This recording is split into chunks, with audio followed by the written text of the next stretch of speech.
नमस्कार दोस्तों, मैं डॉक्टर संजय सर स्वागत करते हैं आपका अनअकैडमी यूपीएससी हिंदी चैनल पर। मित्रों, आज आपके भारतीय इतिहास का सबसे बेहतरीन पन्ना खुलने जा रहा है। यानी आज आपकी जो क्लास है वो मौर्य वंश से जुड़ी हुई है और मौर्य वंश भारतीय इतिहास का खासतौर से एंशिएंट हिस्ट्री का सबसे इंपॉर्टेंट टॉपिक माना जाता है। यहाँ से प्री और मेंस में हमेशा क्वेश्चन पुटअप किए गए हैं। आप अगर पिछले बैक ईयर के क्वेश्चन को चेक करेंगे तो वहां पर आपको मैक्सिमम से मैक्सिमम क्वेश्चन आपको इस पीरियड से दिखाई देगा। ठीक है, तो ये आपके एग्जाम के पॉइंट ऑफ व्यू से बहुत ही इंपॉर्टेंट होने जा रहा है, इसलिए ज्यादा से ज्यादा संख्या में आप सभी लोग क्लास से जुड़े आज जो है। और आज हम आपको लिबरेटर ऑफ इंडिया की कहानी सुनाते हैं, यानी चंद्रगुप्त मौर्य, जिसे लिबरेटर ऑफ इंडिया यानी भारत का प्रथम मुक्तिदाता या भारत का प्रथम स्वतंत्रता सेनानी के नाम से जाना जाता है। उसकी क्या कहानी रही, चंद्रगुप्त मौर्य की जात क्या थी, ये कहां से पैदा हुआ, कैसे उत्पन्न हुआ, एक निम्न पृष्ठभूमि से किस तरह ये बादशाह तक पहुंचा, ये सारी कहानी आज हम चर्चा करेंगे। तो ज्यादा से ज्यादा बच्चे जो है क्लास से तुरंत क्या करें, जुड़े। ठीक है, सभी लोग लाइव हो जाइए क्लास से। और आज आपकी जो लाइव क्लास होनी चाहिए वो ज्यादा से ज्यादा होनी चाहिए, मैक्सिमम बच्चे जो है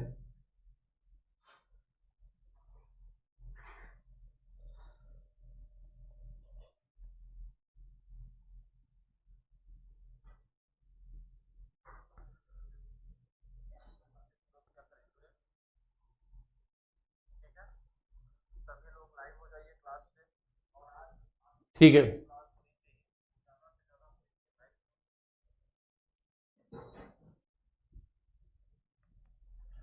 चलिए अभी हम स्टार्ट करते हैं क्लास को। तो आज की क्लास है बच्चों मौर्य काल, मौर्य वंश।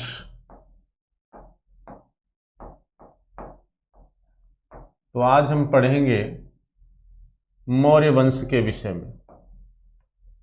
ठीक है, देखिए कहते हैं कि आज की जो क्लास है उसको हम बहुत ही इंटरेस्टिंग तरीके से पढ़ाने की कोशिश करेंगे। और सबसे पहले हम आपको एक स्रोत के विषय में बताना चाहेंगे, यानी जिन स्रोतों के आधार पर आप मौर्य वंश के विषय में पढ़ने जा रहे हैं, पहले हम उनकी चर्चा करेंगे कि कौन कौन से वो प्रूफ हैं, कौन कौन से वो स्रोत हैं जिसके आधार पर मौर्य वंश के विषय में जाना जा सकता है। तो सबसे पहले उन स्रोतों की चर्चा हम करेंगे। ठीक है, फिर उसके बाद जो है हम चंद्रगुप्त मौर्य के बारे में चर्चा करेंगे। ठीक, चलिए पहले हम स्रोत की चर्चा करते हैं कि कौन कौन से रिसोर्सेज हैं जिनके द्वारा हम मौर्य वंश के विषय में जान सकते हैं। देखिए, कहा जाता है कि मौर्य वंश को पढ़ाने से पहले आपको मुझे विदेशी आक्रमणकारियों को बता देना चाहिए था, लेकिन थोड़ा सा मिस्टेक हुआ है। चलिए उनकी हम एक अलग क्लास ले लेंगे कि भारत पर विदेशी आक्रमण का क्रम, क्योंकि सिकंदर का आक्रमण इससे पहले हो चुका है, तो सिकंदर के आक्रमण को जानना थोड़ा सा जरूरी था। तो मौर्य वंश के बारे में चर्चा करते समय हम सिकंदर की चर्चा भी करेंगे। तो कहा जाता है मौर्य वंश का जो ड्यूरेशन है वो 322 बीसी से 184 बीसी तक माना जाता है। ठीक है, 84 बीसी तक माना जाता है। और यह भारतीय इतिहास का पहला ऐसा राजवंश है जिसने भारत के सबसे बड़े भौगोलिक क्षेत्र पर शासन किया है। यानी इतना बड़ा भौगोलिक क्षेत्र किसी भी राजसत्ता के अधीन नहीं रहा मित्रों, ना वो अंग्रेजों के समय रहा, ना मुगलों के समय रहा, ना गुप्तों के समय रहा। एक अखंड भारत की संकल्पना जिसका सपना चाणक्य ने देखा था, उसको उसके शिष्य चंद्रगुप्त मौर्य ने कहीं न कहीं क्या किया, पूरा किया। तो सबसे बड़ा भौगोलिक क्षेत्र चंद्रगुप्त मौर्य के समय ही उसके राज्य के अधीन दिखाई देता है। इसके बाद भविष्य में कभी भी भारतीय इतिहास में इतने बड़े राजवंश पर किसी की सत्ता दिखाई नहीं देता है। तो इस राजवंश की राजधानी क्या थी, पाटलिपुत्रा। पाटलिपुत्र को अगर किसी ने प्रसिद्ध किया तो वह मौर्य वंश ही था। ठीक है, पाटलिपुत्र क्या थी, राजधानी। पाटलिपुत्र क्या थी, राजधानी थी बच्चों। पाटलिपुत्र को हम कुसुमपुर के नाम से भी जानते हैं, इसे हम कुसुमपुर के नाम से भी जानते हैं। ठीक है, अब देखिए कहते हैं मौर्य वंश का जो चिन्ह है, मौर्य वंश का राज चिन्ह जैसे गुप्तों का गरुड़ हुआ करता था, वैसे ही इनका जो राजचिन्ह है, इनका राजचिन्ह क्या था? मयूर। मयूर इनका राजचिन्ह है और यह मयूर लौरिया नंदगढ़ स्तंभलेख से लिया गया है। और यह लौरिया नंदगढ़ स्तंभलेख बिहार के चंपारण जिले में है। लौरिया नंदगढ़ स्तंभलेख ये बिहार के चंपारण जिले में है बच्चों। और ये अशोक का स्तंभलेख है जिस पर मयूर का चित्र बना हुआ है। और इसी मयूर को मौर्यों का राज की चिन्ह माना गया है। और यह किसने कहा है, यह किसने बताया है कि मौर्यों का राज की चिन्ह जो है यहीं से लिया गया है? तो ये बताने वाले कौन है? ग्रुनवेडल। यानी इसको ग्रुनवेडल ने बताया कि यह राज चिन्ह यानी मयूर जो है मौर्यों का राज चिन्ह है जो लौरिया नंदगढ़ से लिया गया। इसकी चर्चा कौन करता है? ग्रुनवेडल करता है। ठीक है, तो ये मौर्यों की राजधानी हो गई और राजचिन्ह हो गया। फिर भी आज भी हम आपसे यही कहेंगे कि आज भी जब मौर्य वंश को आप पढ़ने चल रहे मित्रों, तो अपने दिमाग में आप जो है सिर्फ किसको रखेंगे? अपने दिमाग में आप मगध को रखेंगे कि मगध की सीमा को नंद वंश ने जहां पर छोड़ा उसमें कितना विस्तार मौर्यों के द्वारा किया गया। यानी मगध की राज सत्ता को ही हम केंद्र में रखकर इतिहास को पढ़ेंगे। राजनीतिक इतिहास जो भी हम पढ़ेंगे वह मगध को केंद्र में रखकर हम पढ़ेंगे। ठीक है, तो चलिए फिर हम बात करते हैं कि आखिर इसका संस्थापक कौन है। तो मौर्य वंश का संस्थापक चंद्रगुप्त मौर्य को माना जाता है। मौर्य वंश का संस्थापक किसे माना गया बच्चों?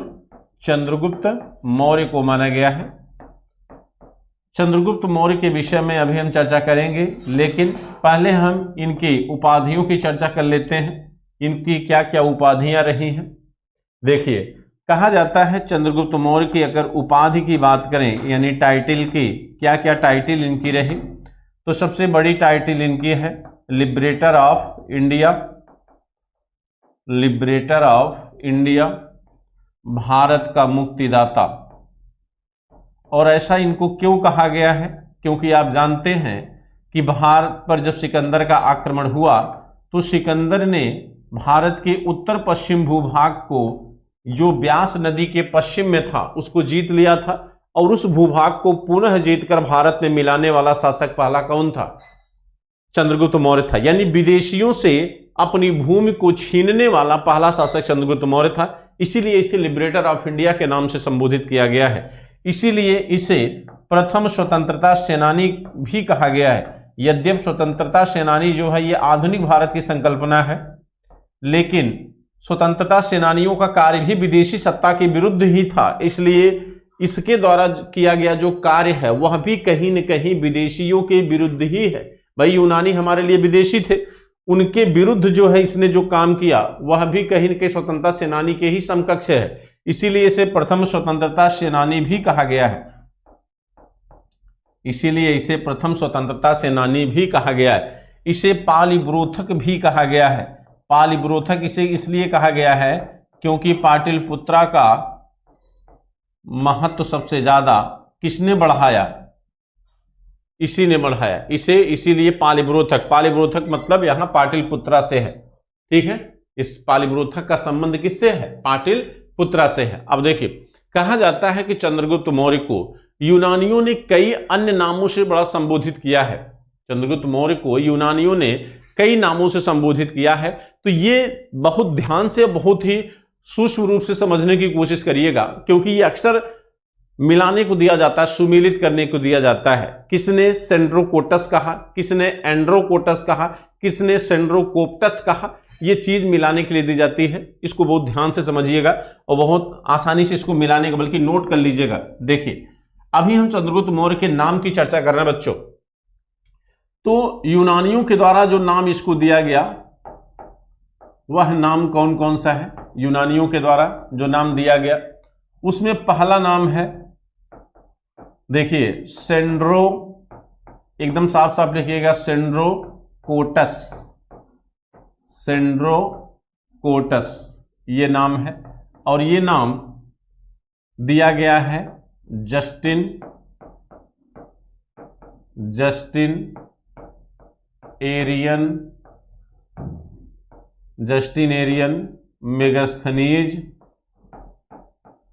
मेगास्थनीज और मेगास्थनीज स्ट्रैबो, ये 4 लोगों ने चंद्रगुप्त मौर्य को क्या कहा है? सेंड्रोकोटस कहा है। ठीक है, अगला एंड्रोकोटस किसने कहा?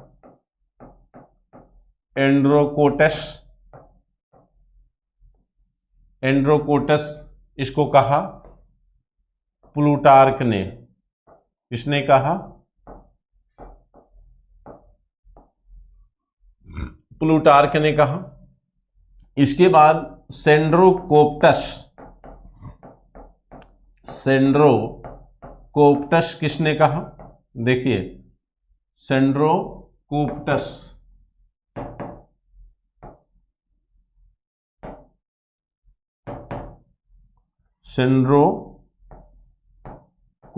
यहां हलंत हो जाएगा। ये देखिए, इसमें अंतर आ गया, आधा पा लगा हुआ है। और सेंड्रोकोप्टस कहा किसने? फिलार्कस ने। किसने कहा है? फिलार्कस ने कहा। ठीक है, अब देखिए, कहा जाता है यूनानियों ने, माने अलग अलग यूनानी लेखकों ने अलग अलग नाम से संबोधित किया है किसको? आपके चंद्रगुप्त मौर्य को। ठीक, लेकिन ये कैसे हमको पता चलेगा कि ये सारे नाम चंद्रगुप्त मौर्य के लिए ही लिए गए हैं? इसकी जानकारी कैसे होगी? तो कहा जाता है इसकी जानकारी जो है हमको किसके द्वारा होती है? हमको इसकी जानकारी होती है विलियम जोन्स के द्वारा। यानी सबसे पहले विलियम जोन्स ने ही हमको ये बताया कि यूनानियों के द्वारा जो नाम सेंड्रोकोटस या सेंड्रोकोप्टस के रूप में अपने साहित्य या इतिहास में लिए गए हैं, ये नाम सारे के सारे किसके हैं? चंद्रगुप्त मौर्य के हैं। ये किसके नाम है? चंद्रगुप्त मौर्य के हैं। ये किसने बताया? ये बताया विलियम जोन्स ने। तो विलियम जोन्स ने कैसे बताया? आप जानते हैं कि विलियम जोन्स ने 1784 में एशियाटिक सोसाइटी ऑफ बंगाल की स्थापना किया। एशियाटिक सोसाइटी ऑफ बंगाल की स्थापना हुई। इस संस्था की स्थापना का उद्देश्य क्या था बच्चों? भारतीय साहित्य का अनुवाद करना, क्योंकि भारतीय साहित्य मूलतः संस्कृत में थे, इनका अनुवाद अंग्रेजी में करना था। क्यों करना था? इसलिए क्योंकि जब तक अंग्रेज भारत के साहित्य को, माने जब तक अंग्रेज भारत के साहित्य का अनुवाद नहीं करते, तब तक वह जो है भारतीय संस्कृति, भारतीय सभ्यता, भारतीय धर्म, भारतीय भाषा, भारतीय परंपराओं से परिचित नहीं हो पाते। और जब तक हम आपकी परंपराओं से, आपकी भाषा से, आपके रहन सहन से नहीं जुड़ेंगे, तब तक हम आपको गवर्न नहीं कर सकते थे। लेकिन ये सारी की सारी जानकारी हमें साहित्य के द्वारा ही हो सकती है। क्यों? क्योंकि साहित्य समाज का दर्पण होता है। साहित्य के द्वारा हम किसी भी देश की संस्कृति और सभ्यता को जान सकते हैं। इसीलिए अंग्रेजों ने इसका अनुवाद करना शुरू किया। और जब उन्होंने अनुवाद करना शुरू किया तो अनुवाद किसने शुरू किया? विलियम जोन्स ने। अनुवाद जब उन्होंने करना शुरू किया तो देखा कि कुछ यूनानी ग्रंथों में जो मौर्य वंश के समय लिखे गए हैं, उन ग्रंथों में एंड्रोकोटस ये शब्द उपयोग हुए हैं। और उन्हीं संस्कृत ग्रंथों में उसी नाम को चंद्रगुप्त मौर्य के नाम से लिखा गया है। तब इन्होंने दोनों को क्या किया? जोड़कर देखा और ये बताया कि ये नाम किसके हैं? चंद्रगुप्त मौर्य के हैं। ठीक है, तो बच्चों यहां पर जो है कहीं न कहीं माने इन नामों का जो संबंध है वो किससे जुड़ गया? चंद्रगुप्त मौर्य से जुड़ गया। ठीक है, चंद्रगुप्त मौर्य से इन नामों का संबंध जोड़ने वाले कौन थे? विलियम जोन्स थे। ये तो रही चंद्रगुप्त की माने नाम का परिचय। अब हम देखेंगे कि हमारे पास मौर्य वंश के विषय में जानकारी के स्रोत क्या क्या है, यानी किन स्रोतों के आधार पर हम मौर्य वंश के विषय में जान सकते हैं। यानी मौर्य वंश के विषय में जानकारी का स्रोत,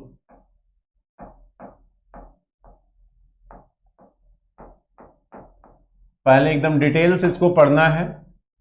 मौर्य वंश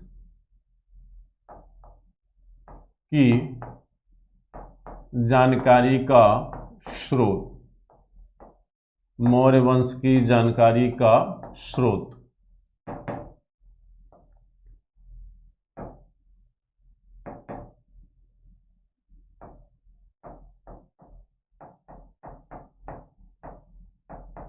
देखिए, रिसोर्स कितने प्रकार के होते हैं? 3 प्रकार के, पुरातात्विक, साहित्यिक और विदेशी विवरण। तो यहां पर हम 2 ही ले लेते हैं, पुरातात्विक स्रोत, यानी वे स्रोत जो सतह के, जमीन के नीचे से प्राप्त होते हैं, उनको आर्कियोलॉजिकल रिसोर्सेज कहा जाता है, ठीक है। और दूसरा हम साहित्यिक स्रोत रख लेते हैं। साहित्यिक स्रोत में ही विदेशी यात्रियों के विवरण को हम क्या करेंगे? शामिल कर लेंगे, ठीक है। तो दूसरा साहित्यिक स्रोत। अब देखिए, मौर्य वंश के बारे में जानकारी के लिए हमारे पास कौन कौन से पुरातात्विक स्रोत हैं? तो पहला अभिलेख यानी स्क्रिप्ट, ठीक है। दूसरा मुद्रा यानी कॉइन्स।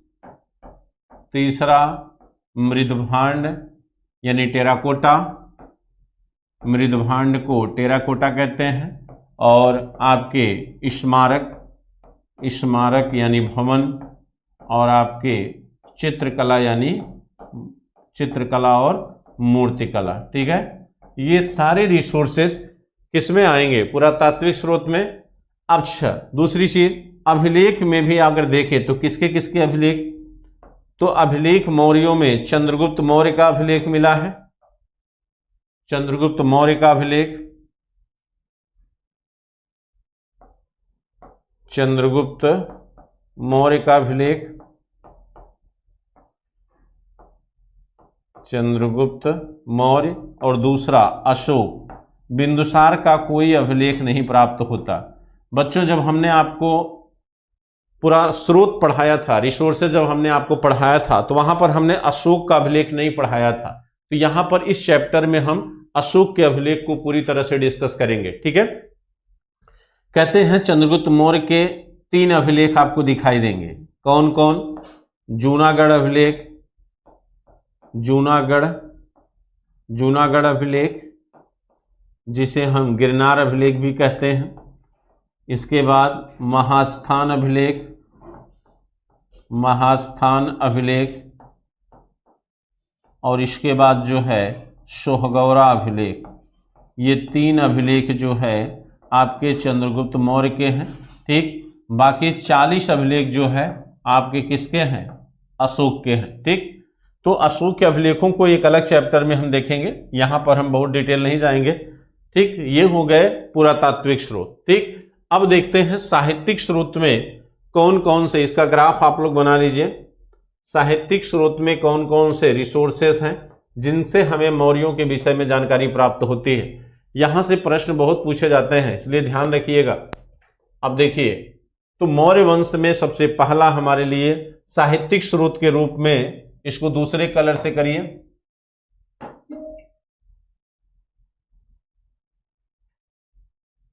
देखिए इसमें सबसे पहले आप ले लीजिए कौटिल्य के अर्थशास्त्र को।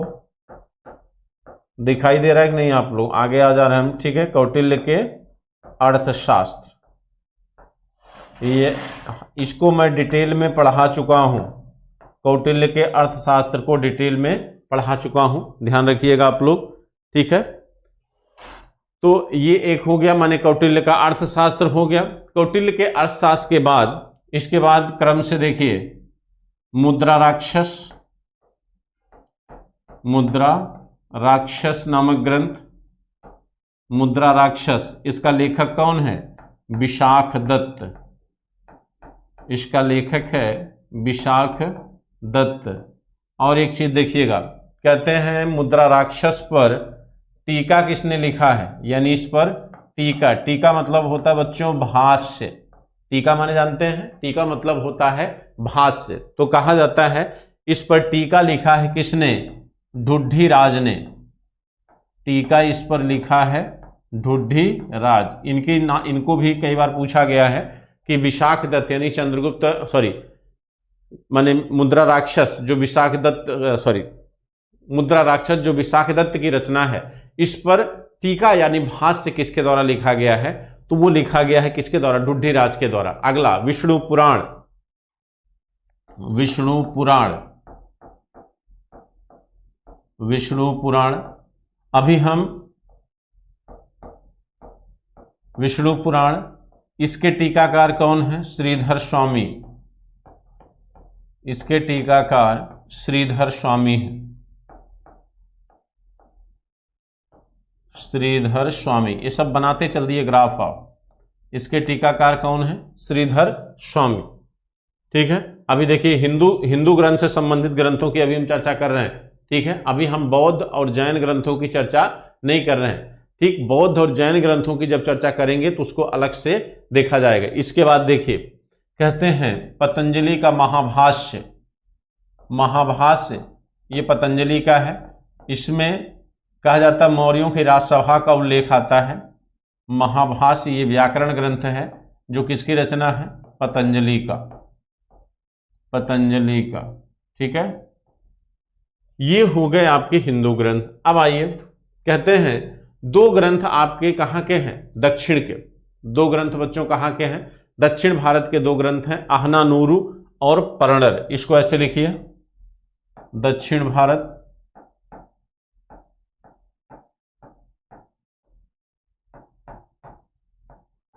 अहनानूरू और परणर। अहनानूरू, देखिए दो ग्रंथ ये दक्षिण के हैं, अहनानूरू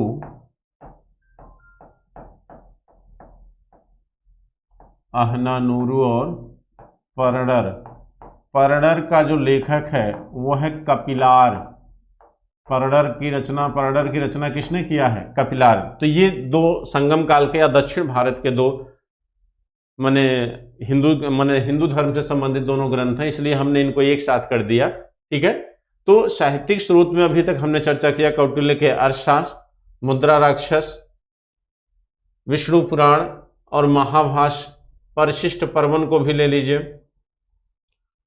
परिशिष्ट पर्वन।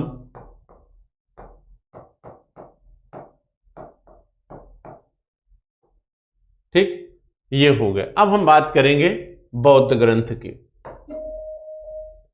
बौद्ध ग्रंथ में कौन कौन सा है?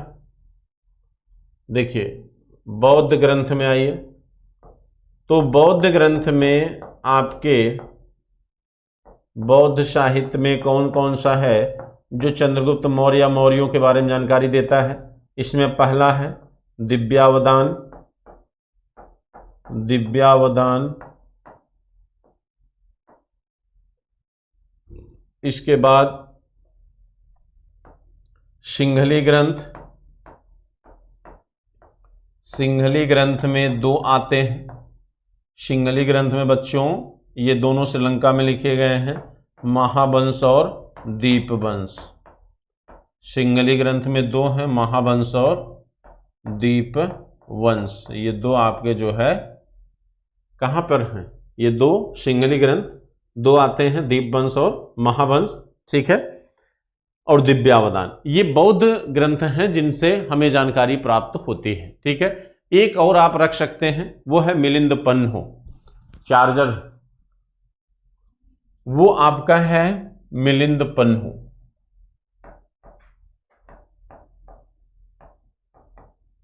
मिलिंद पन्हो, जिसमें नागसेन और मिनांडर के बीच के वार्तालाप को संग्रहित किया गया है मिलिंद पन्हो में। अब हम आते हैं जैन ग्रंथ पर। कौन कौन से जैन ग्रंथ हैं जिनसे हमें मौर्यों के बारे में जानकारी प्राप्त होती है? तो चलिए जैन ग्रंथ को देखते हैं।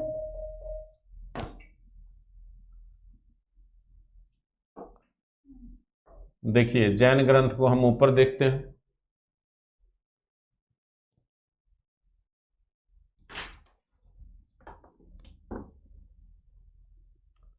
जैन ग्रंथ में बच्चों सबसे महत्वपूर्ण जो है आपका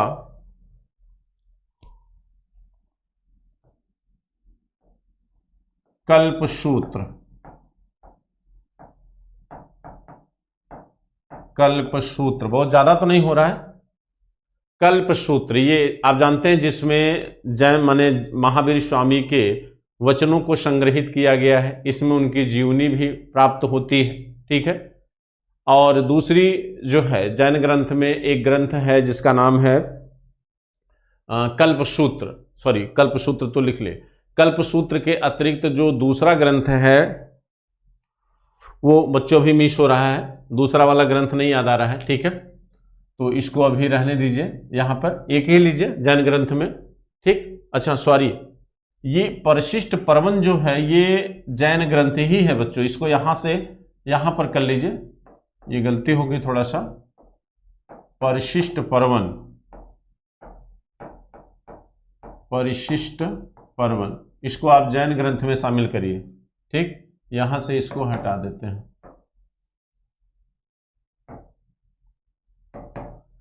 अब देखिए विदेशी यात्रियों में एक आप रख सकते हैं, विदेशी यात्रियों में कौन है, तो विदेशी यात्रियों में मेगास्थनीज की इंडिका, मेगास्थनीज की इंडिका, मेगास्थनीज की इंडिका से हमें मौर्यों के बारे में जानकारी प्राप्त होती। ठीक है, ये इतने साहित्य हैं, यानी लिटरेचर में इतने लिटरेचर हैं जिनसे हमें मौर्यों के विषय में जानकारी प्राप्त होती है।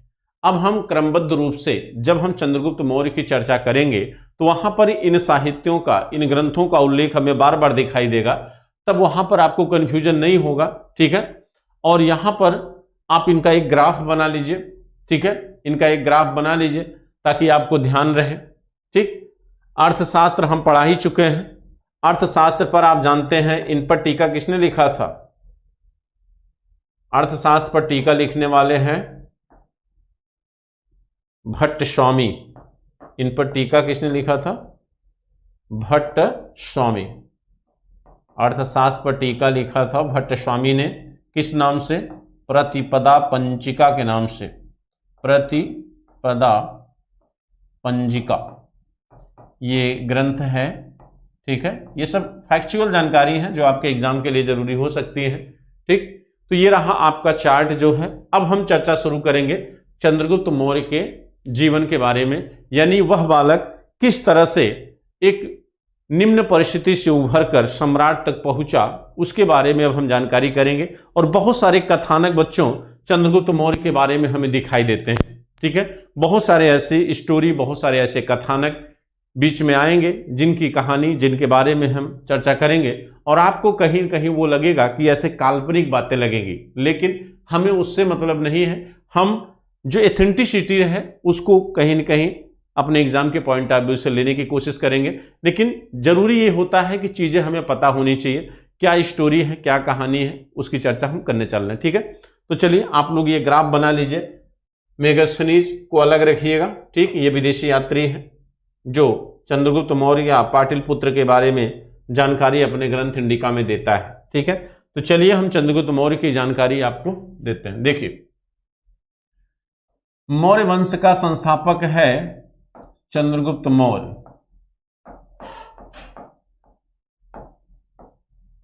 मौर्य वंश, इसका संस्थापक कौन है,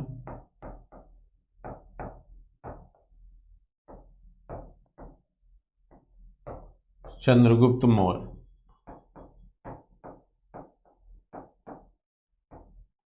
चंद्रगुप्त मौर्य, देखिए कहा जाता है कि चंद्रगुप्त मौर्य के जन्म को लेकर, इसकी जाति को लेकर भारतीय इतिहासकारों में बड़ा मतभेद है। बात समझ रहे नहीं, कहा जाता है कि चंद्रगुप्त मौर्य की जाति और जन्म को लेकर इतिहासकारों में बड़ा मतभेद है। थोड़ा सा हम चर्चा करेंगे, केवल बहुत ही संक्षिप्त में चर्चा करेंगे इसकी जाति को लेकर। जैसे कहा जाता है स्पूनर महोदय इसको क्या मानते हैं, पारसी। स्पूनर महोदय ने चंद्रगुप्त मौर्य को क्या माना है, पारसी। इन्होंने अपने समुदाय से इनको क्या किया, जोड़ने की कोशिश किया। लेकिन कहा जाता है जो आपका पुराण है, विष्णु पुराण, जो मौर्यों के विषय में जानकारी हमें देता है, विष्णु पुराण में एक स्टेटमेंट आता है जिसमें यह कहा गया है कि शिशुनाग वंश के बाद शूद्र ही राजा होंगे। देखिए स्टेटमेंट से समझिए, विष्णु पुराण में ये स्टेटमेंट आता है, विष्णु पुराण में कहा गया है कि शिशुनाग वंश के बाद शिशुनाग वंश के बाद, शिशुनाग वंश के बाद शूद्र ही राजा होंगे, शूद्र ही राजा होंगे। अब इस स्टेटमेंट से यह लग रहा है कि इसका मतलब है शिशुनाग वंश के बाद मगध में हमेशा शूद्रों का ही क्या होगा, शासन होगा। शिशुनाग वंश के बाद शूद्र ही राजा होंगे, इसका मतलब है कि उसके बाद भाई शिशुनाग वंश के बाद नंद वंश आया। नंद वंश क्या थे, शूद्र थे। लेकिन इस स्टेटमेंट से यह लग रहा है कि नंदों के बाद भी जो मगध में आए वो क्या थे, शूद्र थे। लेकिन इतिहासकारों ने इनकी बात को नकार दिया और यह मान लिया कि यह स्टेटमेंट जो है वह मूलतः किसके लिए था, नंद वंश के लिए था। यह स्टेटमेंट मूल रूप से नंदों के लिए ही उचित ठहरता है, उसके आगे ये कहीं भी सही दिखाई नहीं देता है। ठीक। अच्छा, दूसरी बात कहा जाता है ढुड्ढीराज। ढुड्ढीराज को आप जानते हैं, ढुड्ढीराज टीकाकार हैं किसके, मुद्रा राक्षस के। मुद्रा राक्षस, देखिए कहते मुद्रा राक्षस जो ग्रंथ है यह क्या कहता है, यह चंद्रगुप्त मौर्य को वृषल शब्द यूज करता है। यह पूछा जाता है, वृषल माने होता है निम्न कुल का, वृषल मतलब क्या होता है, निम्न कुल का होता है। ठीक। और इसके जो टीकाकार हैं ढुड्ढीराज, इसके टीकाकार ढुड्ढीराज जो है इसे मुरा नामक कन्या से उत्पन्न बताते हैं, इसे मुरा कन्या से उत्पन्न बताते हैं। और मुरा कन्या से उत्पन्न होने के कारण ही यह क्या कहलाए, मौर्य कहलाए। ऐसा कहना है किसका, ढुड्ढीराज का। और इस स्टेटमेंट की चर्चा हमने कल किया था, जिसमें हमने ये बताया था कि जब मगध में नंदों की सत्ता आई, नंद वंश का शासन जब मगध में आया, तो कहा जाता कि नंद ने, महापद्मनंद ने क्षत्रियों के विनाश की कसम खाई थी। उसने क्षत्रियों का नाश करने का निश्चय किया था। और कहा जाता है कि मुरा नामक कन्या का जो पति था, यानी वह भी क्षत्रिय था, जिसकी हत्या किसके द्वारा कर दी गई, महापद्मनंद के द्वारा की गई। जिसके बाद मुरा ने अपने को क्या किया, दास बना लिया और मोर पालना शुरू कर दिया। दास बनकर इसने मोर पालना यानी मयूर का पालन करना शुरू किया, जो दासों का काम होता था, जिससे इसका जीवन क्या हुआ, बच सका। ये जंगलों में रहने लगी थी और इसी से उत्पन्न संतान था कौन, चंद्रगुप्त मौर्य, जो आगे चलकर मौर्य कहलाया।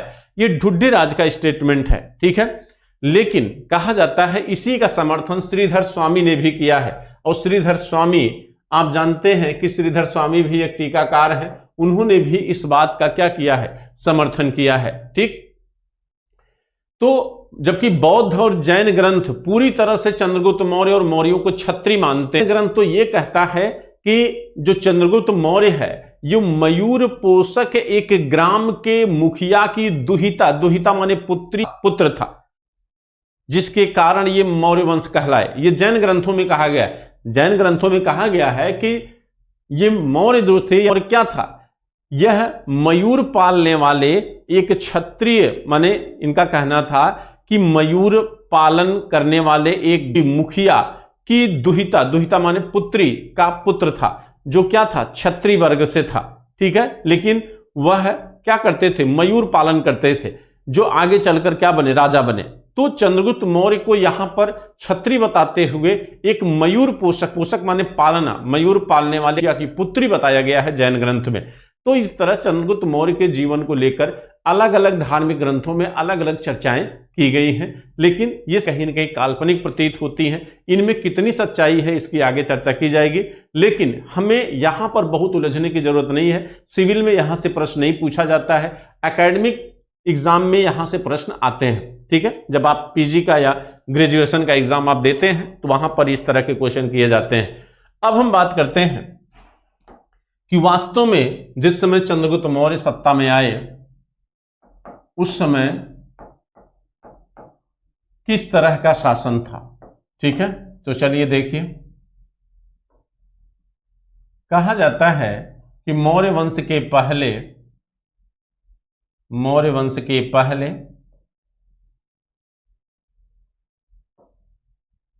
भारत में नंद वंश की सत्ता थी। और नंद वंश में जिस समय घनानंद सत्ता में था, उसी समय भारत पर एक विश्व विजेता सिकंदर का क्या हुआ, आक्रमण हुआ। देखिए गौर से समझिएगा, एक कहानी मैं आपको बताता हूं। यह है तक्षशिला, यहां पर तक्षशिला है, तक्षशिला जो उस समय विद्या का यानी शिक्षा का प्रधान केंद्र माना जाता था, तक्षशिला, और भारत का सबसे प्राचीन विश्वविद्यालय भी था। तो अगर विद्या का प्रधान केंद्र है बच्चों, तो ये बौद्धिकता का भी प्रधान केंद्र होगा, क्योंकि विद्या से ही बौद्धिकता का जन्म होता है। तो बुद्धि का निवास भी तक्षशिला में ही उस समय था। कहा जाता है सिकंदर जब भारत पर आक्रमण करने को हुआ तो अपने नौसेना अधिकारी अनीसोक्रिट्स को तक्षशिला और सिंध प्रांत की जानकारी लेने भेजा था। ठीक है, कहा जाता है सिकंदर जो विश्व विजेता भी था और एक योग्य सेनानायक, एक योग्य नेता, एक योग्य लीडर, एक योग्य वक्ता, ये सारे गुण सिकंदर में विद्यमान थे। फिलिप द्वितीय का बेटा था सिकंदर और मात्र 20 वर्ष की उम्र में सत्ता इसने संभाला था और विश्व विजय का निर्णय इसने लिया था। कहा जाता है विजय करना इसने अपने पिता से सीखा था। कहते सिकंदर जिस समय यूरोप को जीतने के बाद ईरान फारस को जीतते हुए जब सिंध के मुहाने पर यह पहुंचा, जब ईरान की इसने विजय किया, ईरान को जिस समय इसने जीता, तो कहा जाता है इस विजय की भनक से तक्षशिला भी कहीं न कहीं प्रभावित होना शुरू हुआ।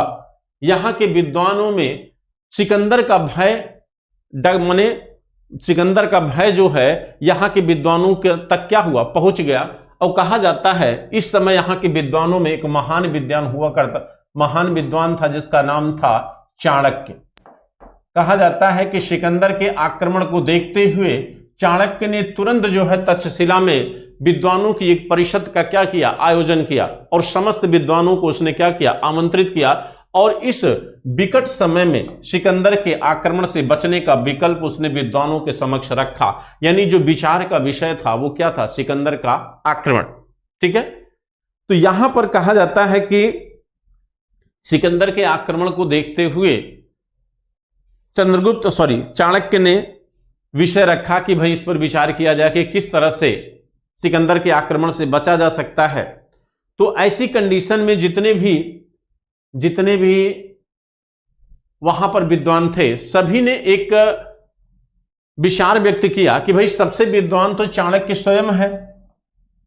यानी वहां पर सभी लोगों ने यह विचार चाणक्य पर रख दिया कि आप ही इसका निदान कोई न कोई बताइए कि क्या किस तरह से सिकंदर के आक्रमण से बचा जा सकता है। तो कहा जाता है कि चाणक्य ने वहां पर एक विचार यह रखा कि भारत यानी सिकंदर के आक्रमण से तभी बचा जा सकता है जब अखंड भारत का निर्माण किया जाए, जब अखंड भारत का निर्माण किया जाए।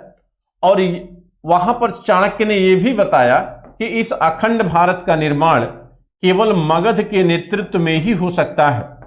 अखंड भारत का निर्माण किसके नेतृत्व में हो सकता है, मगध के नेतृत्व में हो सकता है। और इस समय मगध का शासक था कौन, घनानंद। मगध का शासक इस समय कौन था, घनानंद। कहा जाता है कि जब चाणक्य ने यह प्रस्ताव सदन में रखा तो लोगों ने इस पर सहमति व्यक्त किया और सहमति व्यक्त करने के बाद यह दायित्व चाणक्य को ही दिया गया कि आप ही वार्तालाप के लिए घनानंद के पास क्या करिए, जाइए। कहते हैं घनानंद के पास जब मिलने के लिए चाणक्य आया तो कहते हैं कि घनानंद एक इगोइस्ट राजा था, एक घमंडी राजा था। ठीक है, और चाणक्य आसानी से घनानंद से मिल नहीं पाया। 2 दिनों तक इंतजार करना पड़ा। लेकिन जब घनानंद से यह मिला, अब देखिए चूंकि विद्वान व्यक्ति चाणक्य भी था तो विद्वता क्या होती है, आत्मविश्वास को बढ़ाती है। चाणक्य भी इस बात से नाराज था कि घनानंद उससे मिलने की अनुमति नहीं दिया। कहते हैं कि जब घनानंद से चाणक्य मिला तो कहा जाता है कि घनानंद को चाणक्य ने यह बात बताई। घनानंद से चाणक्य ने कहा कि आप ही इस समय भारत की सुरक्षा कर सकते हैं, यानी सिकंदर के आक्रमण से भारत को बचा सकते हैं। और वह तभी हो सकता है जब आपके नेतृत्व में अखंड भारत का निर्माण किया जाए। यानी अन्य जो महाजनपद हैं उन महाजनपदों को आपके नेतृत्व में यानी आपके झंडे के तले क्या किया जा सकता है, केंद्रित किया जा सकता है। लेकिन कहा जाता है कि जब चंद्रगुप्त मौर्य ने वह अखंड भारत का नक्शा घनानंद को दिया तो घनानंद ने उसके क्या किया, फाड़ दिया, और मुस्कुराते हुए उसने चाणक्य को कहा कि अगर आप इस नक्शे को जोड़ लें तो अखंड भारत का नेतृत्व करने के लिए हम क्या है, तैयार है। जबकि कुछ इतिहासकार ये आक्षेप लगाते हैं कि स्वयं घनानंद जो है किससे, सिकंदर से मिला हुआ था, लेकिन ये पूरी तरह से सत्य नहीं है बच्चों। ये सच नहीं है कि इस तरह की कल्पना, इस तरह की घटना हुई थी। लेकिन कहा जाता है कि अब देखिए, अब चाणक्य का जब अपमान हुआ इस मगध के राज दरबार में, तो यह विद्वान ब्राह्मण चाणक्य भी, कहा जाता है कि चाणक्य पूरी तरह तिलमिला उठा अपने अपमान को देखकर। उसने घनानंद के उसी राज दरबार में तुरंत जो है, कहा जाता है कि अपने सर की चोटी में गांठ बांधा और उसने कहा कि घनानंद, मैं ये कसम खाता हूं कि पहली कसम तो मैं ये खाता हूं कि मैं अखंड भारत का निर्माण बिना तुम्हारे सहयोग के करूंगा, और दूसरी कसम मैं ये खाता हूं कि मैं इस मगध में वापस तब आऊंगा जब उस राज सत्ता की गद्दी पर कोई और होगा। तो यहां से कहा जाता है कि चाणक्य जो है यहां से कहां निकलेगा भाई, यहां पर यह घटना हुई, अब इसे जाना कहां है, तक्षशिला। कहां जाएगा, तक्षशिला जाएगा। कहते हैं बच्चों, यहां से जब चाणक्य निकला, अब भाई क्रोध में था, चाणक्य क्या था, क्रोध में था, ठीक है।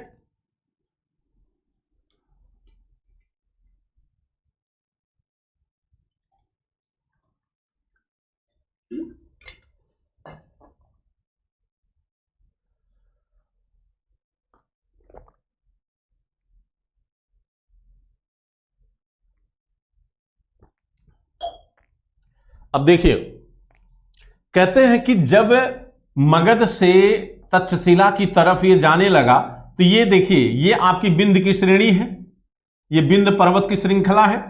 कहते हैं जब ये विंध्य की श्रेणियों से गुजरने लगा तो यहीं पर ये रुक जाता है। क्यों रुका, कहा जाता है इसलिए रुका कि इसने देखा कि कुछ बालक हैं, कुछ बालक यहां पर एक खेल खेल रहे हैं, और वो बालकों की संख्या कितनी थी, 10, और उस खेल का नाम था राजकीलम नामक खेल। कौन सा खेल था, राजकीलम नामक खेल।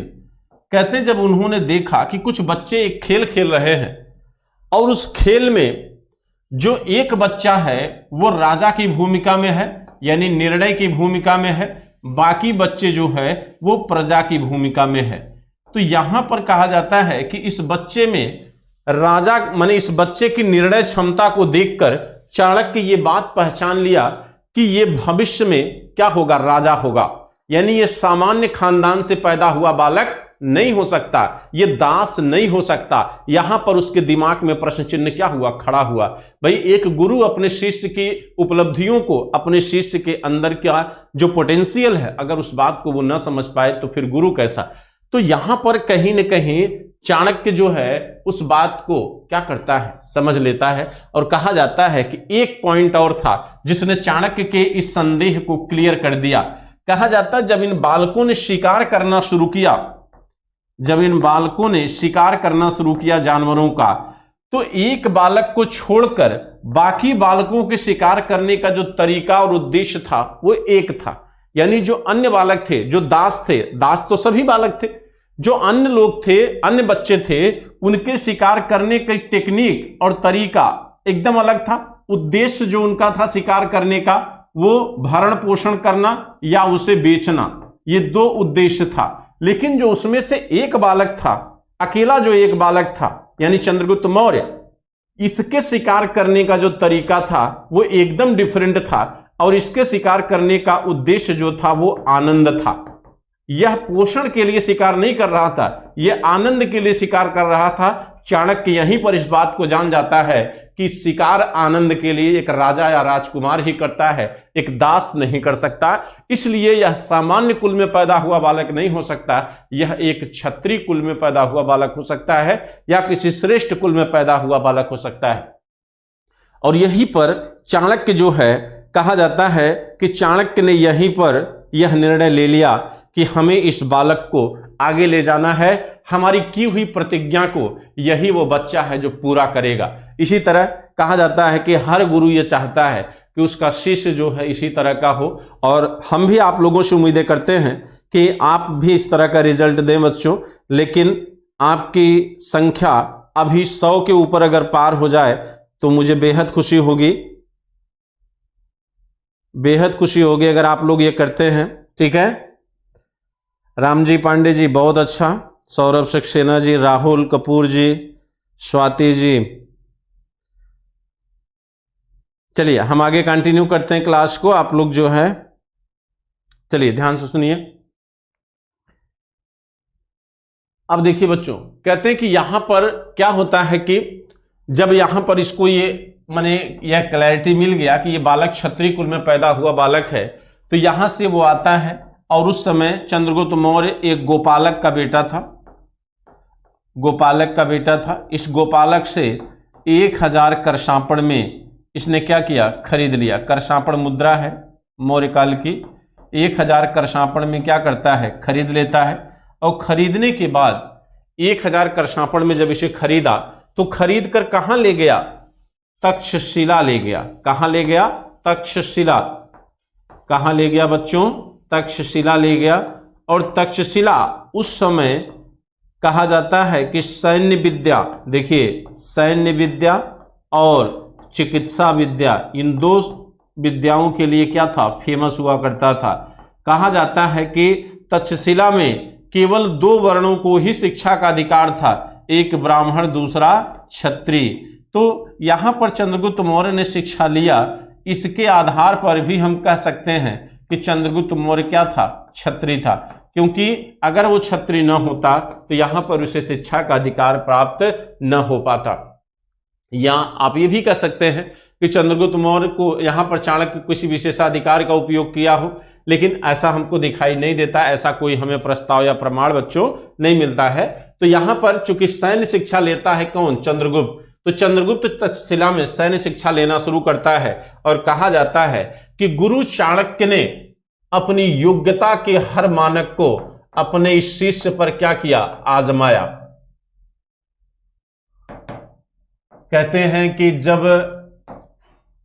गुरु की विद्या, कहा जाता है कि जब गुरु की विद्या से उसका शिष्य उसे ही पराजित करना शुरू कर दे तो यह गुरु के लिए बहुत बड़ी खुशी और बड़ी उपलब्धि होती है। समझ रहे हैं? कहा जाता है कि चाणक्य ने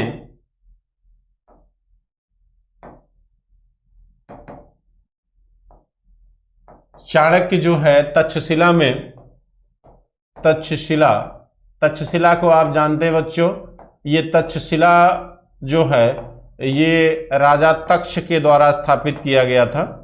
राजा तक्ष ये भरत वंशज थे, भरत वंश के थे। भरत वंश के राजा तक्ष के द्वारा स्थापित किया गया शहर था, जो आगे चलकर तक्षशिला के नाम से जाना गया। और ये तक्षशिला शिक्षा का एक प्रधान केंद्र बना। इसी तक्षशिला से राजा प्रसेनजीत भी शिक्षा लिए थे, यहीं से चाणक्य लिया, यहीं से पाणिनि लिए थे। ठीक, उनका नाम नोट कर लीजिए, बहुत पूछा जाता है कौन कौन यहां से शिक्षा लिया।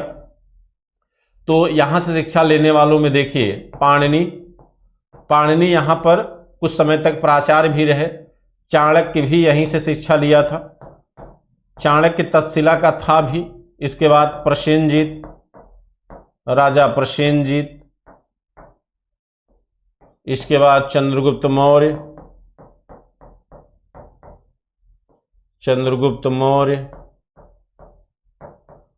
अगला वसुमित्र,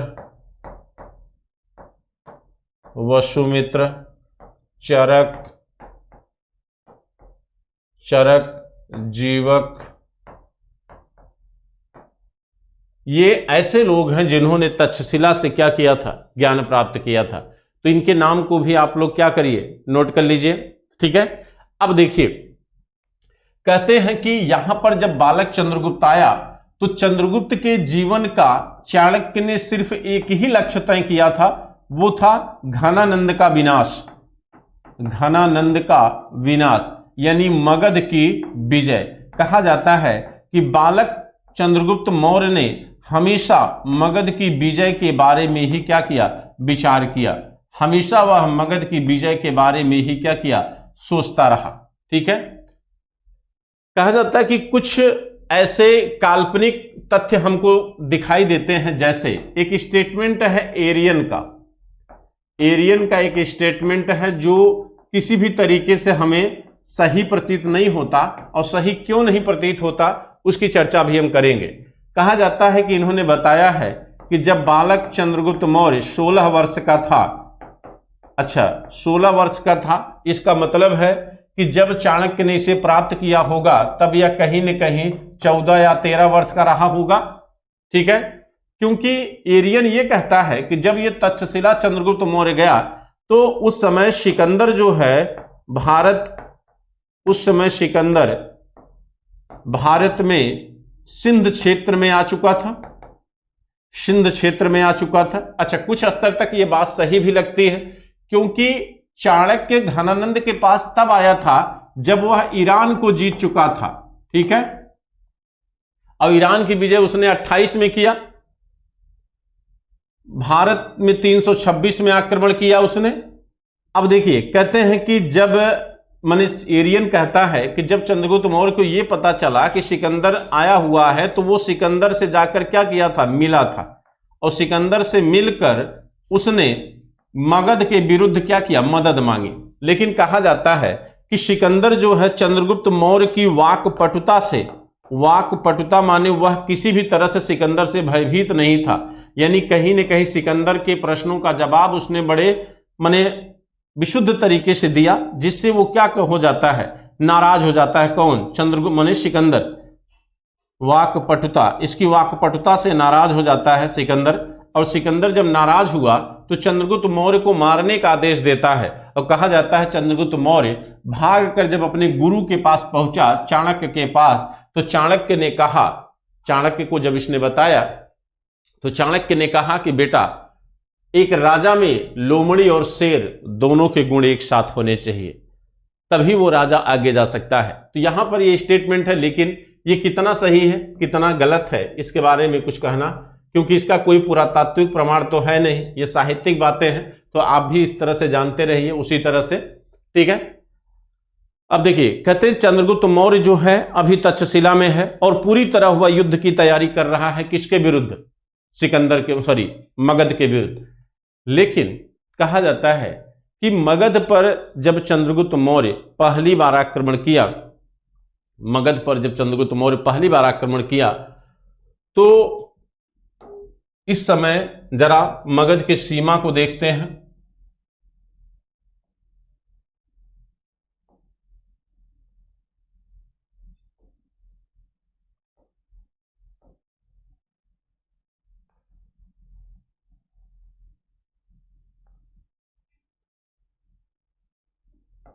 देखिए,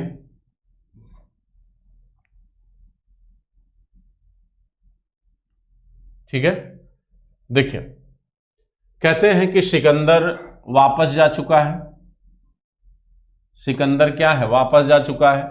ये जो आपका सिंध का क्षेत्र है, यहां पर उसके क्षत्रप शासन कर रहे थे कौन, फिलिप द्वितीय, फिलिप सेकंड यहां शासक था।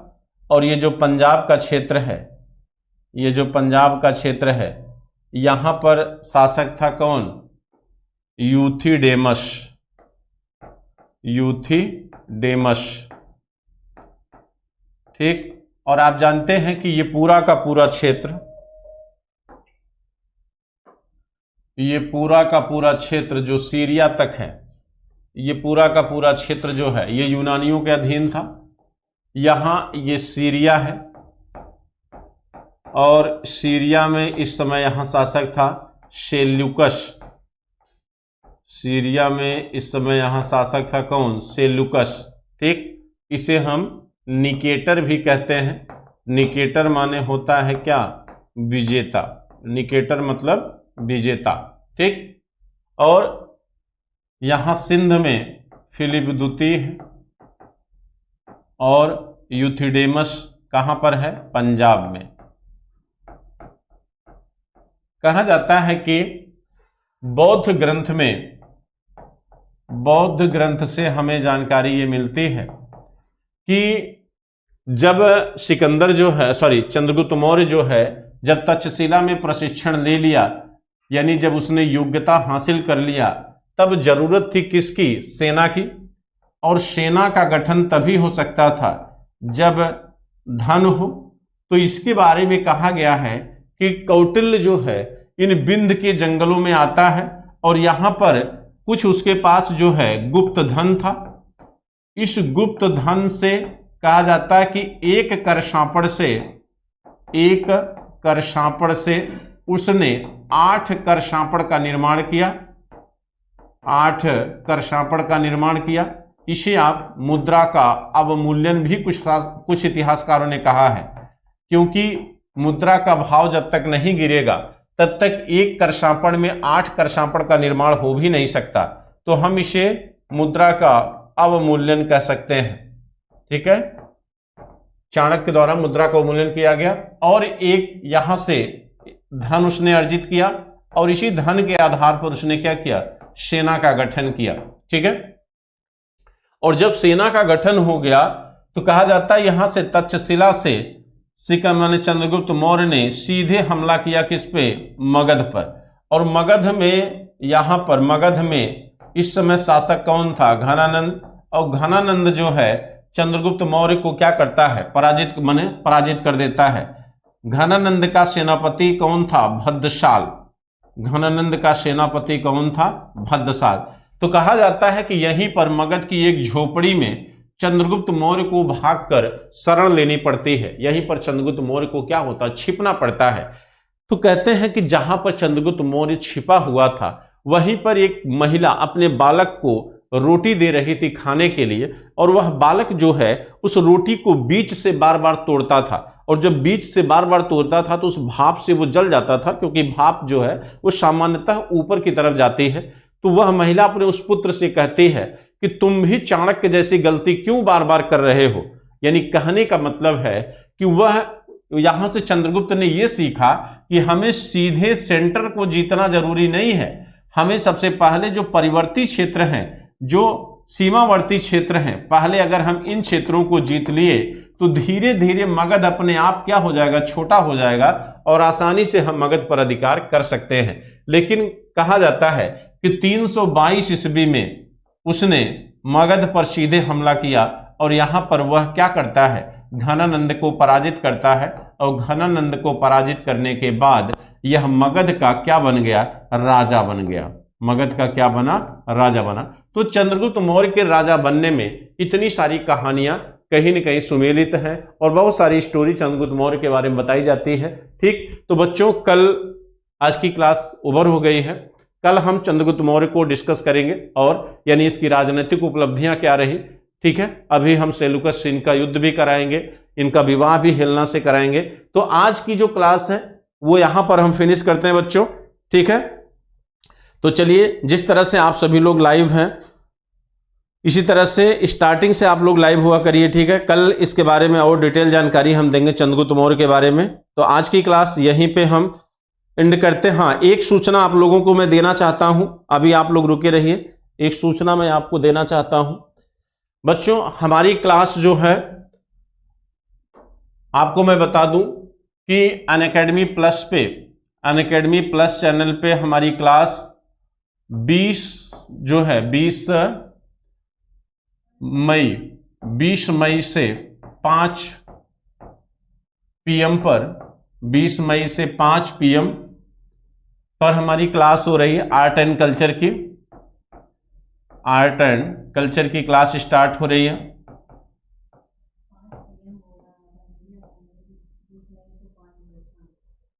तो 20 मई को 5 बजे शाम को आप जो है आर्ट एंड कल्चर की क्लास को ज्वाइन कर सकते हैं। ये बहुत ही इंपॉर्टेंट क्लास है, यहां पर जाके आप सब्सक्राइब कर लीजिएगा। जो भी वहां इनरोलमेंट पूछेगा उसे आप जो है इनरोलमेंट हो जाइएगा, वहां से आपको डिटेल जानकारी मिल जाएगी। वहां पर हमारा पूरा एकदम टॉपिक बना हुआ है और आपका जो ये शेड्यूल है ये 12 जून तक है। ठीक है, 12 जून तक है। वहां पर आपको बहुत सारी सुविधाएं मिलेंगी। ठीक है, तो वहां पर जब आप जाएंगे तो आपको सारी, जैसे ही आप इनरोल्ड होंगे वहां पर सारी सूचनाएं आपको मिल जाएंगी कि क्या प्रोसेस है, किस तरह से आपको यहां से क्लासें मिलेंगी। आप सभी लोग, जितने भी लोग हैं, आप इस क्लास को ज्वाइन कर सकते हैं 20 मई से बच्चों। ठीक है, कल भी हम दोपहर की क्लास में इसके विषय में सूचना हम दे देंगे, ठीक है। अनअकैडमी प्लस पे ये क्लास हमारी स्टार्ट हो रही है कल से, ठीक है। Thank you, good night.